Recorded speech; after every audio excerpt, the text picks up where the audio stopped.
Kayo naman, yung mga scam ngayon, mga mask, mag-order kayo through online, Sos Mariosep. Huwag kayong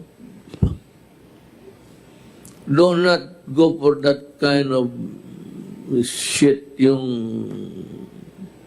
magbili-bili kayo online, mag-mask, tapos ang kaka-text ninyo is from Pampanga, from Abra.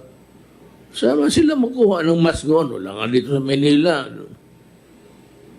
Dito kayo sa Manila, sa mga holdupper, pwede pa. Pwede kayong bumili. Mayroon pa yung putang in-stock ng mga animal na yan. Wala dito. So be careful about lukuhan to ngayon. No, the best is give me the goods, I pay you.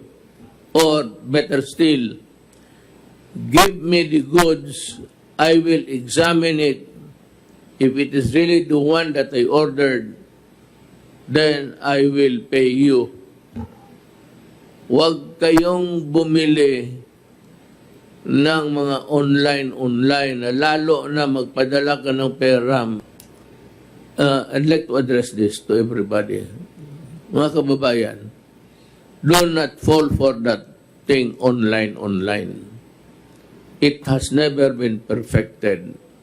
And all the scams that man could think of that they can perpetuate on the innocent public, pinag-aaralan nila yan. Ang iyo dyan is, i-deliver mo, tapos tignan mo yung maskara. Kung hindi isang ayon sa in-order mo, papasukin mo sa loob yung nag-order ng nagdala ng mask. Talian mo.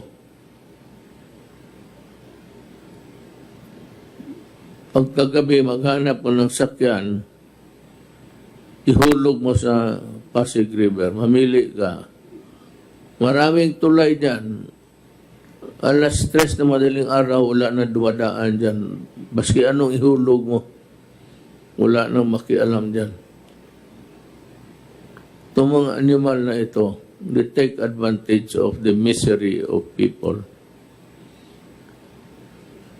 Kung ako, yan ang gawin ko sa inyo. Talian ko yung paa ninyo, pati kamay ninyo. Saksakan ko yung bunganga ninyo, yung medyas ninyo mabaho. 5 araw na walang laba. Tapos talian ko ng panyo. Ihulog kita sa Pasig.